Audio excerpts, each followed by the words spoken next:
Hablar de geopolítica es pensar en mapas, fronteras, territorios, ejércitos, recursos naturales y posiciones estratégicas.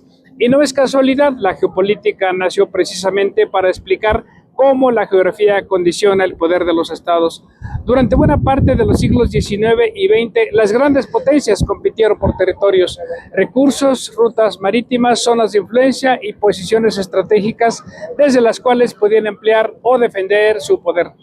De ahí surgen lo que conocemos como geopolítica clásica. Autores como Halford Mackinder, Alfred Mahan y Nicholas Spiegelman intentaron explicar desde diferentes perspectivas por qué determinados espacios geográficos tenían una importancia extraordinaria para el poder mundial. Mackinder puso el acento en el corazón continental eurasiático. Mahan destacó la importancia del poder marítimo y del control de las rutas oceánicas, en tanto Spiegelman desarrolló la importancia estratégica de las zonas periféricas de Eurasia. Sus teorías pertenecen a momentos históricos distintos, ciertamente, pero compartían una idea fundamental. El espacio geográfico condiciona las posibilidades del poder y esa idea sigue siendo válida y no podemos entender la importancia estratégica del Estrecho de Hormuz, por ejemplo, sin considerar su posición geográfica y los enormes flujos energéticos que pasan por él. Tampoco podemos entender la importancia del Canal de Suez, por ejemplo, también sin considerar su ubicación y las rutas comerciales que conecta. El Ártico, no se diga, cada vez adquiere mayor importancia precisamente por sus rutas, sus recursos y su posición estratégica. Eurasia continúa siendo uno de los grandes escenarios de competencia entre las principales potencias mundiales. Por eso sería un error decir que la geopolítica clásica queda obsoleta. No desapareció. El territorio es clave y las fronteras y los recursos naturales siguen importando. Es decir, la posición geográfica sigue siendo una fuente fundamental del poder. Lo que ocurrió es algo diferente. El mundo cambió y la geopolítica tuvo que ampliar su objeto de estudio. De ahí la clave.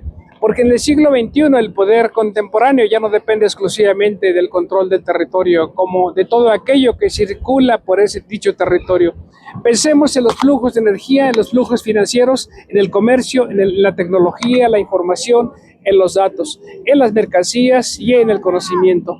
Todos atraviesan fronteras y conectan territorios que pueden encontrarse a miles de kilómetros de distancia. Y aquí aparece una diferencia fundamental. Durante buena parte del siglo XX, una potencia podía buscar aislar a su adversario mediante el control territorial, militar o naval también. Podía ocupar posiciones estratégicas, bloquear rutas o controlar determinados espacios. Pero en el siglo XXI existe otra posibilidad. En lugar de intentar conquistar el territorio de un adversario, se puede intentar condicionar su capacidad para utilizar dicho territorio y convertirlo en poder efectivo. Esto cambia profundamente la naturaleza de la competencia internacional, porque un país puede tener un territorio enorme, grandes recursos y una población considerable, o hasta una fuerza militar poderosa, sin embargo, depender de otros países para obtener determinadas tecnologías, componentes industriales, sistemas financieros, mercados, maquinaria especializada, materias primas. Puede poseer los recursos, pero no necesariamente controlar las condiciones que le permitan convertirlos en capacidad económica, tecnológica o militar. Ahí está el punto de inflexión. La pregunta tradicional de la geopolítica era ¿quién controla el territorio? La nueva geopolítica amplía la pregunta ¿quién controla los flujos que atraviesan dicho territorio? O podemos ir más lejos atendiendo a que nos encontramos en el siglo XXI. ¿Quién controla las condiciones que permiten que un territorio genere poder? La pregunta cambia la manera de ver el mapa mundial, porque si solamente observamos el territorio, podemos ver dónde están los recursos, dónde delimitan los estados, dónde establecen sus fronteras y los pertrechos militares. Pero si observamos las condiciones que permiten producir poder, descubrimos algo más complejo. Tendremos cadenas de suministro, cadenas financieras, rutas comerciales, infraestructura energética, centros de producción, plataformas de información y capacidades industriales que atraviesan las fronteras.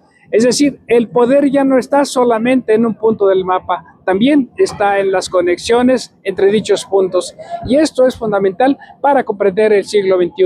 La geografía no desapareció, lo que cambió fue la forma en que la geografía se relaciona con el poder. Un territorio puede ser rico en petróleo, pero necesita tecnología extranjera para ser explotado. Puede tener grandes reservas minerales, pero depender de otros para procesarlas. Puede poseer una enorme capacidad industrial, pero requerir componentes fabricados en otro continente.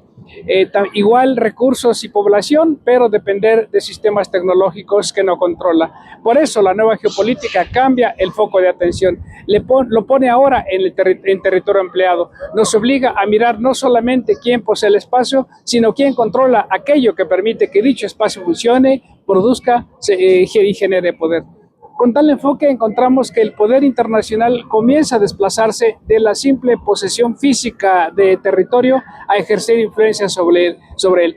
Puede ser suficiente controlar tecnología, un mercado, una fuente de financiamiento y el componente estratégico, una cadena logística o un flujo de información, lo que significa que el poder puede ejercerse a distancia.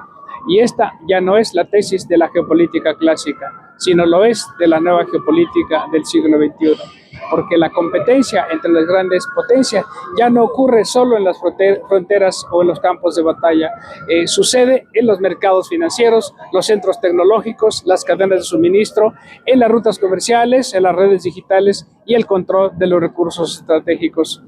Por eso, cuando observamos un conflicto contemporáneo, no basta con preguntarse quién posee más territorio, más soldados o armas.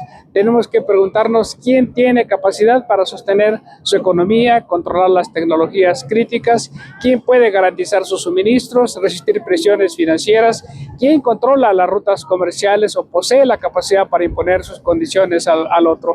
La geopolítica clásica enseña que la geografía condiciona el poder. La nueva geopolítica obliga a entender que en el siglo XXI el poder depende de controlar las redes, los flujos y las condiciones que hacen posible utilizar esa geografía. Muy sencillo, si los semiconductores no son un territorio, un ejército, una frontera, ¿por qué se han convertido en un asunto estratégico de primer orden para las grandes potencias? Se trata de una transición conceptual que describimos en el libro De la geopolítica clásica a la nueva geopolítica siglo XXI. Debajo te dejo el link de mi libro.